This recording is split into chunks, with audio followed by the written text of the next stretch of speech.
नमस्कार। नेपाल टेलिभिजन समाचारमा स्वागत छ। म राजेन्द्र राज तिमिल सिन्हा। म अनिता बिन्दु। सुरुमा प्रमुख समाचार। नेपाल भ्रमणका क्रममा चिनिया रक्षा मन्त्री वेई फेङ्हेद्वारा द्विपक्षीय भेटघाट र वार्ता, सैनिक सहायतालाई निरन्तरता दिनेबारे छलफल। ट्रान्सपरेन्सी इन्टरनेसनलको प्रतिवेदन नेपाल सरकारद्वारा अस्वीकार, प्रतिवेदन राजनैतिक पूर्वाग्रह प्रेरित भएको सरकारका प्रवक्ताको भनाई। संक्रमित भएको 10 दिनपछि कोरोना सर्ने सम्भावना नरहेको स्वास्थ्य मन्त्रालयको भनाई, 14 दिनपछि लक्षण नदेखिए पुनः परीक्षण गर्नु नपर्ने।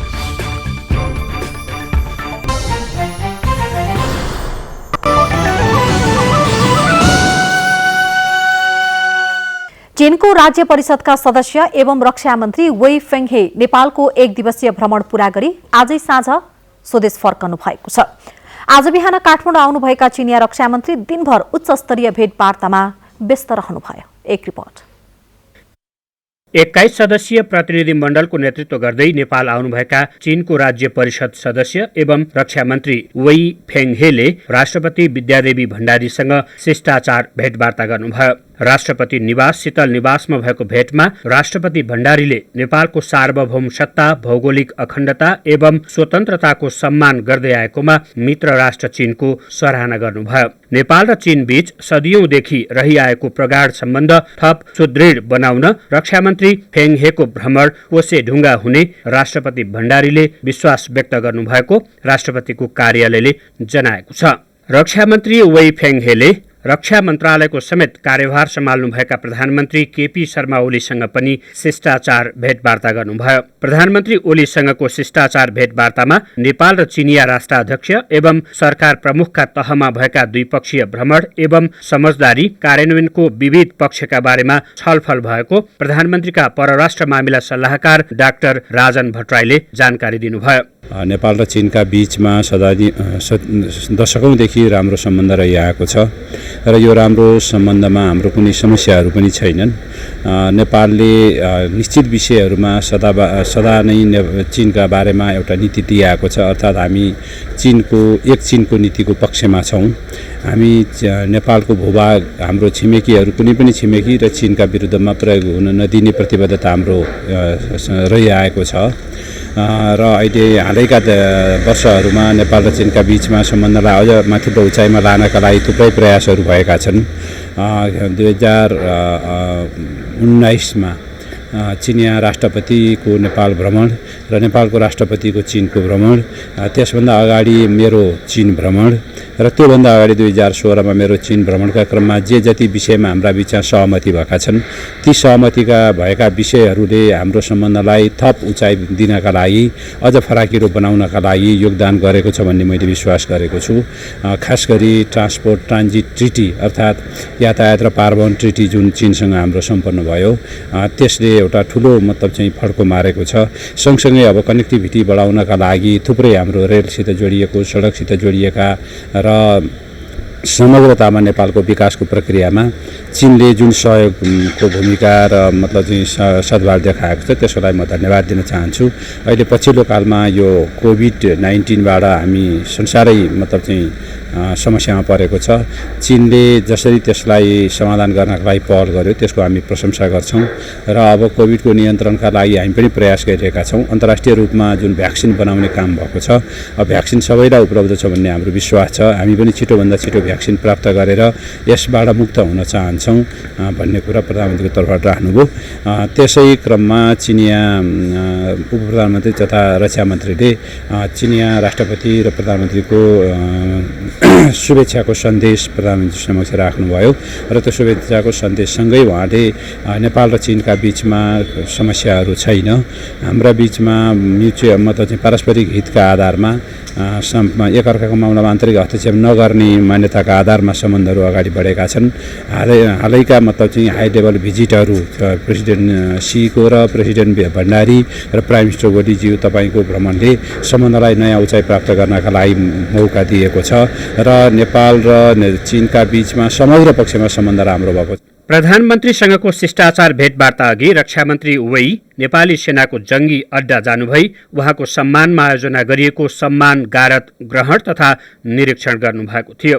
साथै उहाँले प्रधान सेनापति पूर्णचन्द्र थापासँग पनि भेटवार्ता गर्नुभयो। भेटवार्ताको क्रममा आपसी हित तथा द्विपक्षीय सैनिक सहकार्यको सम्बन्धमा छलफल भएको नेपाली सेनाले जनाएको छ। भेटमा मुख्य गरी कोभिड-19 महामारीका कारण प्रभावित भएका तालिम तथा शिक्षार्थी आदान प्रदानलाई सुचारू गर्ने तथा विगतमा सहमति भएका सैनिक सहायता प्राप्ति सम्बन्धी प्रगतिको बारेमा छलफल भएको नेपाली सेनाले जनाएको छ। रक्षा मन्त्रीले प्रतिबद्धता जनाउनुभएका सहयोग सम्बन्धी विषयमा पछि पुनः छलफल हुने नेपाली सेनाका प्रवक्ता एवं सहायक रथी सन्तोष बल्लभ पौड्यालले जानकारी दिनुभयो। आइतबार बिहान नेपाल आउनुभएका चिनिया रक्षा मन्त्री वेई फेङहेलाई त्रिभुवन अन्तर्राष्ट्रिय विमानस्थलको विशिष्ट कक्षमा गृहमन्त्री रामबहादुर थापा लगायत उच्च अधिकारीले स्वागत गर्नुभएको थियो। त्यसबखत संक्षिप्त मन्तव्य राख्दै चिनिया रक्षा मन्त्रीले पारस्परिक सैन्य सहयोग अभिवृद्धि गर्दै दुई देशबीचको विद्यमान सम्बन्धलाई थप सुदृढ तुल्याउनु आफ्नो भ्रमणको उद्देश्य भएको बताउनु भएको थियो। चिनिया रक्षा मन्त्री वेई फेङहे आफ्नो एक दिने नेपाल भ्रमण पूरा गरी आइतबारै फर्किनुभयो।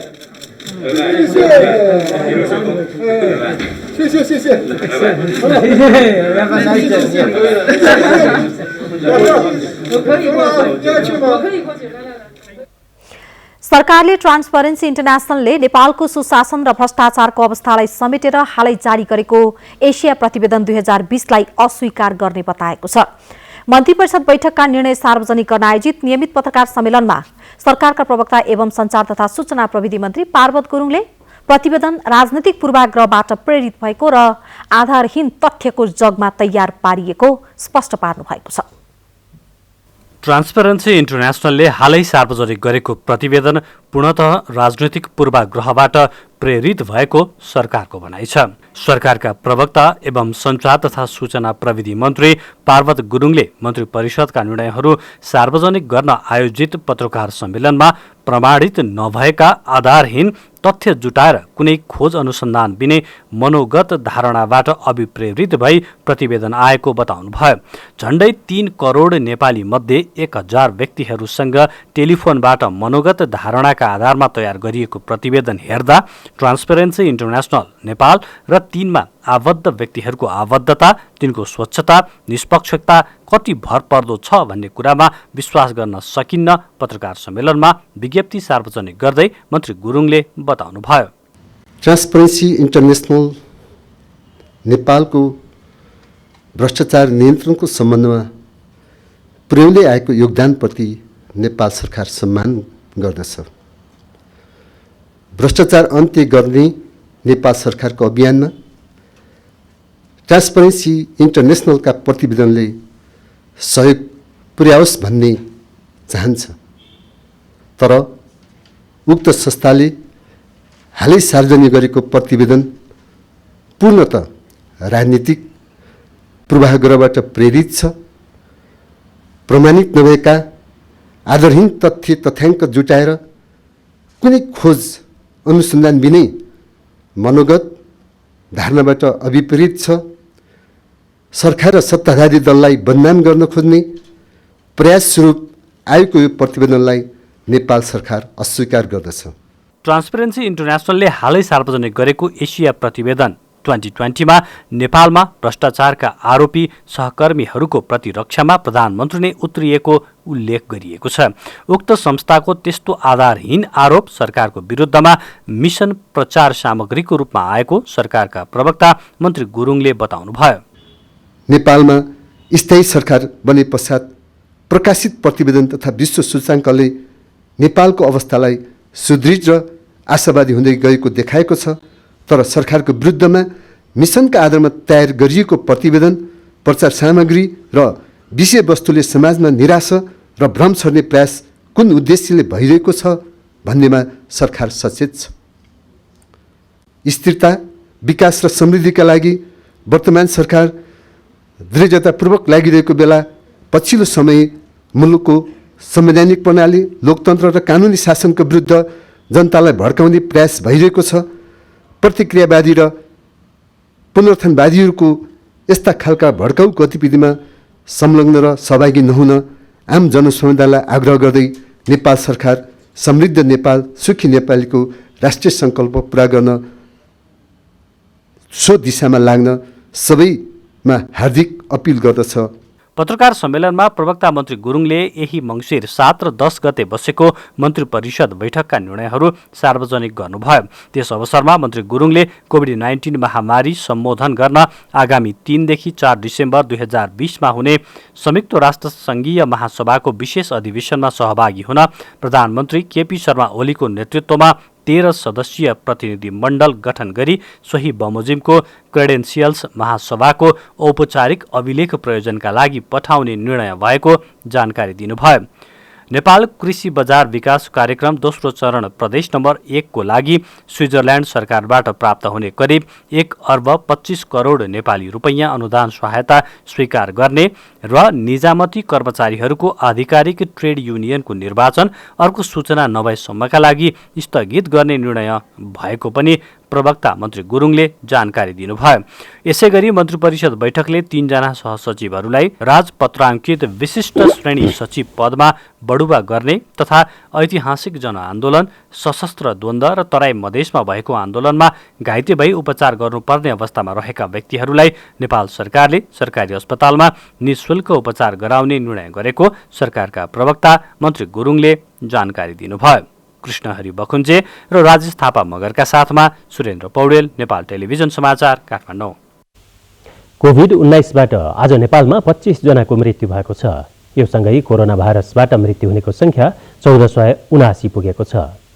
त्यसैगरी 8008 जनाको PCR परीक्षण गरिएकोमा 1255 जना नयाँ संक्रमित फेला परेको स्वास्थ्य तथा जनसङ्ख्या मन्त्रालयका सहप्रवक्ता डाक्टर समीर कुमार अधिकारीले जानकारी दिनुभयो। यसैगरी पछिल्लो 24 घण्टामा काठमाडौँ उपत्यकामा 548 जना कोरोना संक्रमित थपिएका छन्, जसमध्ये काठमाडौँमा 442, भक्तपुरमा 65 र ललितपुरमा 61 जना संक्रमित थपिएका हुन्। जम्मा सक्रिय संक्रमितहरूको संख्या 17,909 छ। देशभरिका 77 प्रयोगशालाहरूबाट आज 8,008 नमुनाहरूको PCR परीक्षण भएको छ। यसरी हालसम्म कुल जम्मा 17,27,836 PCR परीक्षण भएको अवस्था छ। गत 24 घण्टामा 1,255 सङ्क्रमण पुष्टि भएको छ। गत 24 घण्टामा कोभिड-19 सङ्क्रमण मुक्त भई 1,404 जना सङ्क्रमण मुक्त भई डिस्चार्ज हुनुभएको छ। यसै गरी आजसम्म सङ्क्रमण मुक्त भई डिस्चार्ज हुनेको सङ्ख्या 2,12,590 पुगेको छ। अन्त्यमा कोभिड-19 सङ्क्रमण पुष्टि भई 10 दिन आइसोलेसनमा रहनुभएका व्यक्तिहरूबाट अन्य व्यक्तिहरूमा सङ्क्रमण सर्न सक्ने सम्भावना नहुने भएकोले सङ्क्रमण भएको 14 दिनपछि लक्षण नभएका व्यक्तिहरूले PCR परीक्षण नगरी नगराई जनस्वास्थ्यका मापदण्डहरूको पालना गर्दै आवश्यक दैनिक क्रियाकलाप गर्न सकिने बेहोरा जानकारीका लागि अनुरोध छ। धन्यवाद, नमस्कार।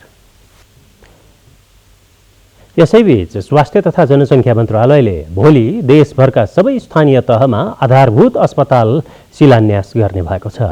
मन्त्रालयले आधारभूत अस्पतालका लागि जग्गा प्राप्त गरिसकेका देशभरका सबै 753 वटै स्थानीय तहका आधारभूत अस्पतालहरूका लागि भोलि एकैपटक शिलान्यास गर्ने र जग्गा प्राप्त नगरिसकेका अस्पतालहरूको हकमा सम्बन्धित स्थानीय तहले छिट्टै जग्गा प्राप्तिका लागि प्रक्रिया सुरु गरी यथाशीघ्र शिलान्यास गर्ने मन्त्रालयका सहप्रवक्ता डाक्टर समीर कुमार अधिकारीले बताउनुभयो। गुणस्तरीय आधारभूत स्वास्थ्य सेवामा नागरिकहरूको पहुँच सुनिश्चित गर्न चालु आर्थिक वर्ष 2077-78 को नीति तथा कार्यक्रममा अस्पताल नभएका सबै स्थानीय तहमा जनसङ्ख्या, बिरामी दर, स्थानीय तहहरूको माग र आवश्यकता एवं क्षमता समेतलाई मध्यनजर गरी 5, 10 र 15 शय्याका आधारभूत अस्पताल स्थापना गरिने व्यवस्था भएअनुसार चालु आर्थिक वर्षमा 396 वटा आधारभूत अस्पतालहरू स्थापनाका लागि स्वास्थ्य तथा जनसङ्ख्या मन्त्रालयबाट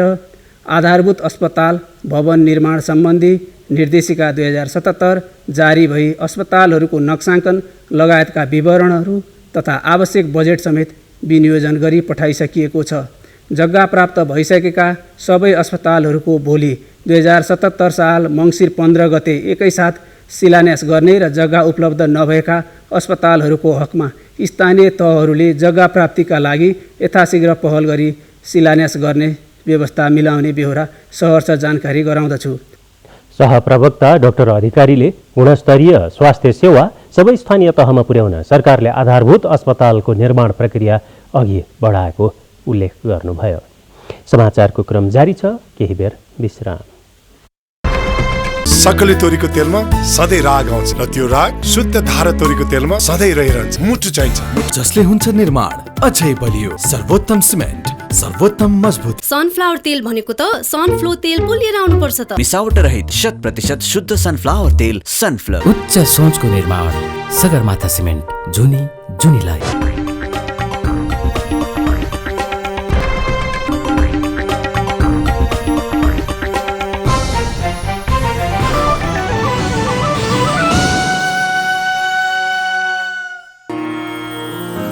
डाबर प्रस्तुत गर्दछ 32 आयुर्वेदिक तत्त्वबाट बनेको 32 लक्षणयुक्त नयाँ डाबर दन्तरक्षक आयुर्वेदिक पेस्ट। डाबर दन्तरक्षकबाट दिनको सुरुवात मतलब आयुष्मान दाँत। मेरो टार्गेट स्कुल च्याम्प बन्ने। मेरो चाहना मेरो परिवारको इच्छा पूरा गर्नु हो। म दिन्छु विवा मेरो परिवारलाई हरेक दिन। मेरो आमा नै मेरो सबै थोक हुन्। विवा शुभ दिनको सुरुवात। डाबर अम्ला अम्लाको शक्तिको साथ एन्टिअक्सिडेन्ट र ओमेगा 3 जसले दिन्छ अरू अमला तेलको तुलनामा 2 गुणा स्ट्रङ कपाल। असली amla Dabur amla. Livon shampoo and conditioner are sulfate and paraben free. They cleanse gently and nourish deeply without making my hair dry. Enjoy fabulous hair every day with Livon. जसले हुन्छ निर्माण अझ बलियो। सर्वोत्तम सिमेन्ट, सर्वोत्तम मजबुती। विश्रामपछि समाचारमा फेरि पनि स्वागत छ। संस्कृति पर्यटन तथा नागरिक उड्डयन मन्त्री योगेश भट्टराईले चितवनको भरतपुर विमानस्थल विस्तारमा कुनै विवाद नरहेको र तत्काल 1500 मिटर धावन मार्ग विस्तारको काम सुरु भइसकेको बताउनु भएको छ। चितवनको भरतपुर महानगरपालिकामा आयोजित छलफल कार्यक्रममा उहाँले विमानस्थल विस्तारको काम सुरु भइसकेको पनि जानकारी गराउनुभयो। प्राविधिकहरूले तयार गरेको प्रतिवेदन अनुसार नै विस्तार कार्य अगाडि बढेको मन्त्री भट्टराईको भनाइ छ। उहाँले विमानस्थल विस्तारको लागि भरतपुरमा रहेको सेनाको ब्यारेकलाई भरतपुर महानगरपालिका 11 बसेनीमा वैकल्पिक व्यवस्था गरिने जानकारी पनि गराउनुभयो। यसमा राज्यका कुनै पनि निकाय चाहिँ असहयोगी छैन। पहिलो यसको पोजिटिभ कुरा थियो। सो अवसरमा भरतपुर महानगरपालिकाका प्रमुख रेणु दाहालले विमानस्थल विस्तारको लागि महानगरले गर्नुपर्ने कामहरू गरिरहेको बताउनुभयो। सञ्चार तथा सूचना प्रविधि मन्त्री पार्वत गुरुङले राष्ट्र सेवक कर्मचारीहरूले समाज र राष्ट्र हितमा इमानदारी र पारदर्शी ढंगले काम गर्नुपर्ने बताउनु भएको छ। नेपाल सरकार मन्त्री परिषदको निर्णय अनुसार राजपत्राङ्कित विशिष्ट श्रेणी सचिव पदमा बढुवा हुनुभएका गोकर्णमणि दुवाडीलाई मन्त्रालयमा बधाई तथा विदाई कार्यक्रममा मन्त्री गुरुङले योग्य र सक्षम कर्मचारीहरूको निष्पक्ष वृत्ति विकासका लागि वैज्ञानिक र विश्वासिलो कार्य सम्पादन मूल्याङ्कन प्रणालीको आवश्यकतामा जोड दिनुभयो। सबै निजामती राष्ट्र सेवक कर्मचारी साथीहरू, हामी देश जनताप्रति समर्पित हौँ। हामी अहिले हरेक प्रकारको सङ्कटसँग हामी कोभिडको सङ्कट मात्रै होइन, हरेक प्रकारको सङ्कटसँग जुझिरहेका छौँ। त्यसको निम्ति यहाँहरू सबै इमान्दारपूर्वक यस मन्त्रालयको छविलाई उच्च बनाउने र यसलाई अझ फराकिलो बनाउने काममा यहाँहरू सधैँ एकताबद्ध ढङ्गले लाग्नुहोस्। सचिव पदमा पदोन्नति हुनुभएका दुवाडी सञ्चार तथा सूचना प्रविधि मन्त्रालयमा सहसचिव पदमा कार्यरत हुनुहुन्थ्यो।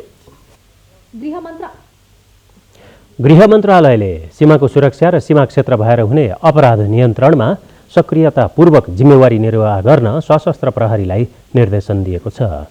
सीमा रक्षाका साथै सीमा अपराध, राजस्व चुहावट, चोरी पैठारी निकासीका गतिविधि नियन्त्रणमा संवेदनशील भएर कार्यक्षेत्रमा खटिन सशस्त्र प्रहरी अधिकृतलाई गृह मन्त्रालयले निर्देशन दिएको हो।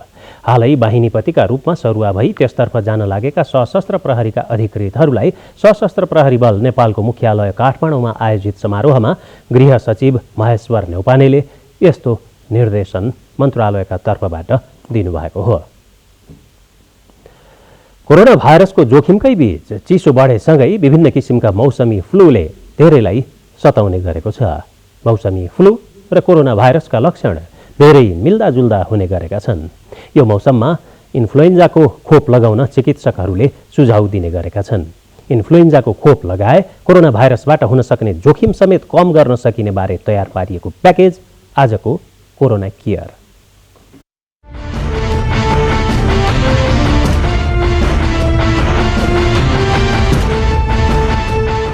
विश्वमा विभिन्न किसिमका मौसमी फ्लूबाट वर्षेनी कैयौं मानिसको मृत्यु हुने गरेको छ।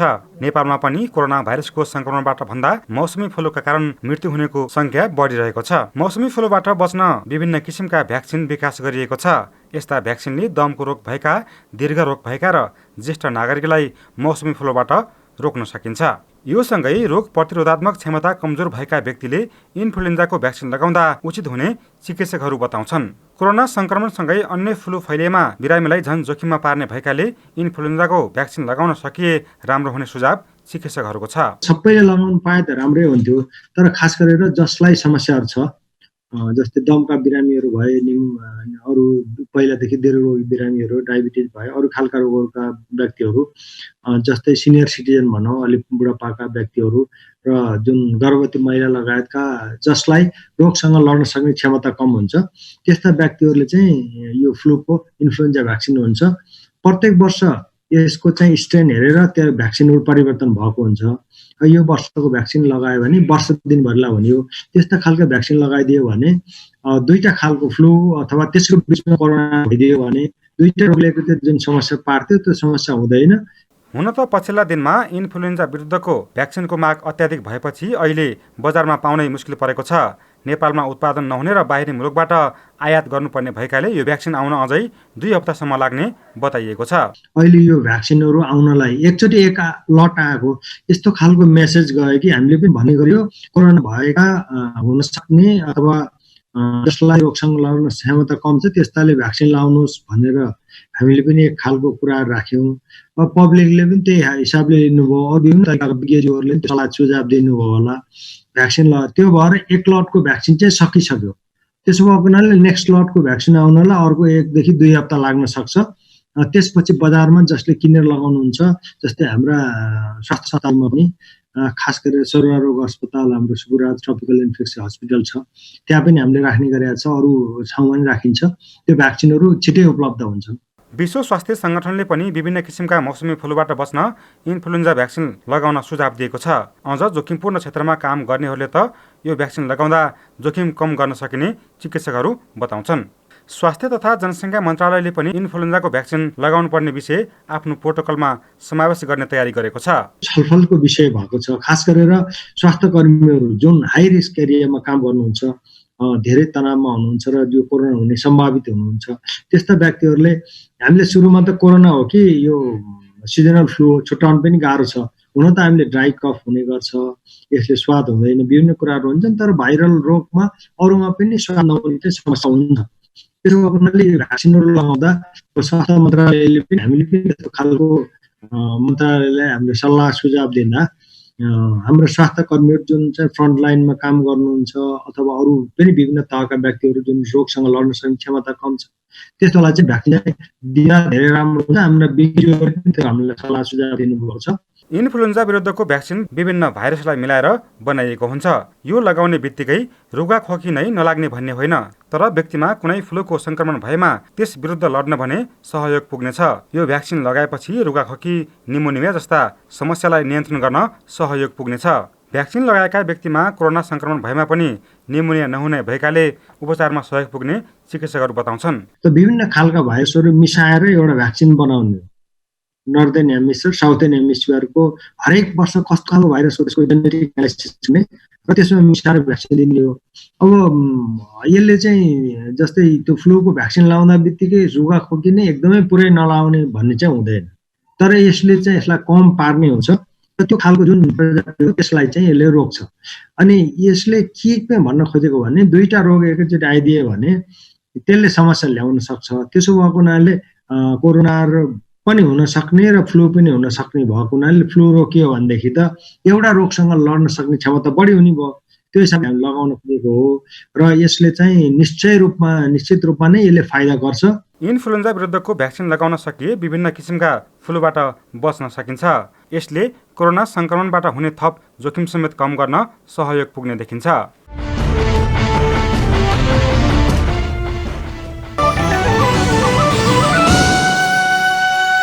चार लेनमा विस्तार गर्न लागि नारायणगढ बुटवल सडक निर्माणको काम तीव्र रूपमा अगाडि बढाउन धेरै स्थानबाट एकैपटक काम सुरु गरिएको छ।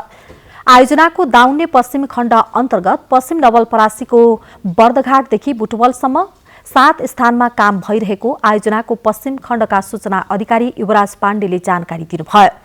ठेकेदार कम्पनी चाइना स्ट्रेट कन्स्ट्रक्सनले करिब 200 कामदार परिचालन गरी नाली निर्माण, पुल निर्माण र सडक चौडा पार्ने काम गरिरहेको छ। साना ठूला गरी पश्चिम खण्डमा 30 वटा पुल निर्माण गर्नुपर्नेमा अहिले अधिकांश पुलको काम भइरहेको र 242 वटा कल्भर्ट मध्ये 20 वटाको निर्माण सकिएको आयोजनाले जनाएको छ। 16 अर्ब 79 करोड रुपैयाँको लागतमा 113 किलोमिटर लामो सडक विस्तारका लागि दाउन्ने पूर्व र पश्चिम गरी 2 खण्डमा विभाजन गरेर काम भइरहेको छ।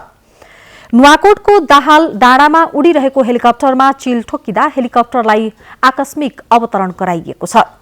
बागलुङबाट काठमाडौँका लागि 5 यात्रु लिएर उडेको कैलाश एयरको हेलिकप्टर नुवाकोटको बेलकोट गढी नगरपालिका 6 दाहाल डाँडामा आकाशमा चरासँग ठोकिएको हो।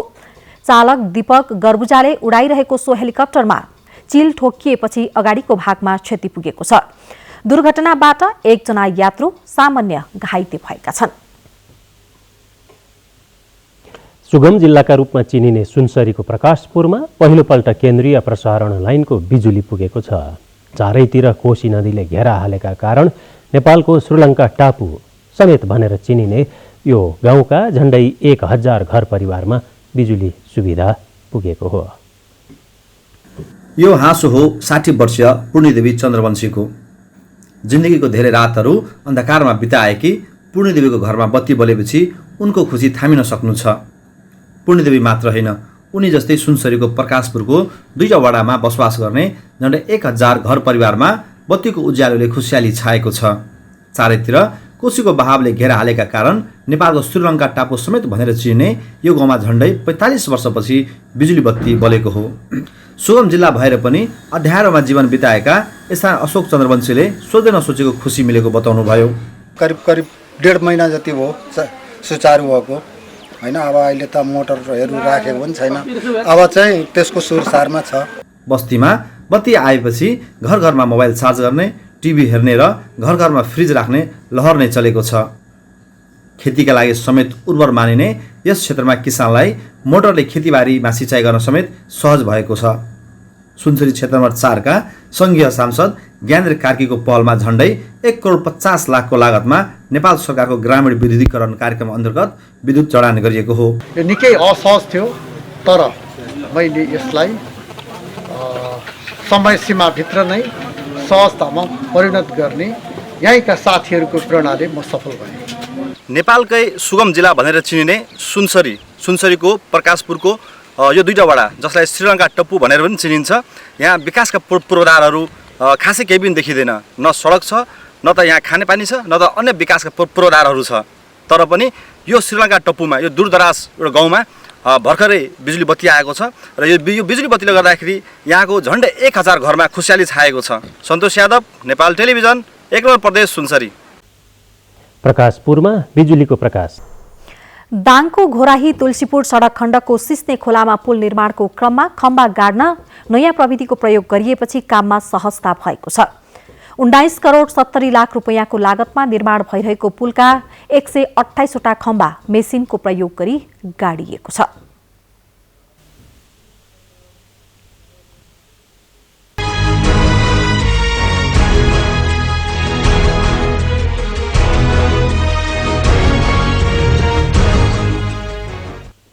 धितोपत्र बजारमा शेयर कारोबार मापक नेप्सेले आज पुनः अर्को कीर्तिमान कायम गरेको छ। नेप्से परिसूचकमा देखिएको वृद्धि तथा कारोबार रकम समेत नयाँ उचाइमा पुगेको छ। केही दिन यता नेप्सेले लगातार बुलिङ ट्रेन्डलाई पछ्याएको छ। सीमित सङ्ख्यामा शेयर रहेका कम्पनीमा देखिँदै आएको उच्च वृद्धि आज पनि कायम रह्यो। अघिल्ला सातामा जस्तै आज साताको पहिलो दिन ब्याङ्किङ उपसमूह र विकास ब्याङ्क उपसमूहको सेयर उकालो लागेको हो। यसअघिको उच्च अङ्कको वृद्धिलाई पछाडि छाड्दै नेप्से आज झन्डै 2000 को बिन्दुमा पुगेको छ। यो हालसम्मकै उच्च अङ्क हो। नेपाल स्टक एक्सचेन्जका अनुसार आज नेप्सेमा 75.02 बिन्दुले वृद्धि भई 1968.27 मा पुगेको छ।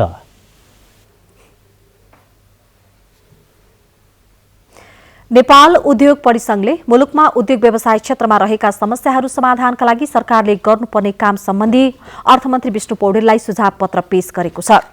परिसंघ प्रतिनिधि मण्डलले भारतमा निर्यात हुने वस्तुको उत्पत्तिको प्रमाणपत्र जारी गर्ने अधिकार दिनुपर्ने माग गरेको छ। यसैगरी उद्योगहरूलाई लकडाउन अवधिभरि विद्युतको डिमान्ड शुल्क मिनाहा गर्ने सरकारी घोषणा कार्यान्वयनमा ल्याउन पनि परिसंघले माग गरेको छ। रुग्ण उद्योगहरूलाई सहुलियत दिनुपर्ने, उद्योग व्यवसाय सञ्चालनका लागि कानूनहरूमा समय अनुकूल सुधार गर्नुपर्ने सुझावहरू पनि उद्योगीहरूले दिएका छन्। सो अवसरमा मन्त्री पौडेलले अर्थतन्त्र बलियो नभई रोजगारी वृद्धिका साथै देशको समग्र विकास सम्भव नभएको उल्लेख गर्नुभएको छ र परिसंघले प्रस्तुत गरेका सुझावहरू यथोचित रूपमा कार्यान्वयनमा लैजाने प्रतिबद्धता पनि व्यक्त गर्नुभएको छ। र तपाईहरुलाई चाहिँ सरकार हामीसँग साथमा छ भन्ने अनुभूति हुने गरिकन तपाईहरुलाई अगाडि बढ्नका लागि वातावरण निर्माण गरिनेछ र त्यसका निम्ति तपाईहरुसँग नियमित रूपले छलफल अगाडि बढाइनेछ।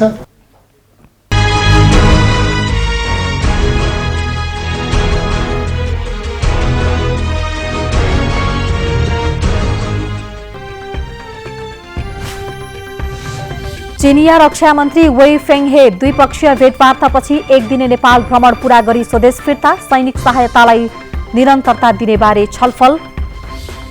ट्रान्सपरेन्सी इन्टरनेसनलको प्रतिवेदन नेपाल सरकारद्वारा अस्वीकार, प्रतिवेदन राजनैतिक पूर्वाग्रह प्रेरित भएको सरकारका प्रवक्ताको भनाई। संक्रमित भएको 10 दिनपछि कोरोना सर्ने सम्भावना नरहेको स्वास्थ्य मन्त्रालयको भनाई। 14 दिनपछि लक्षण नदेखिए पुनः परीक्षण गर्नु नपर्ने।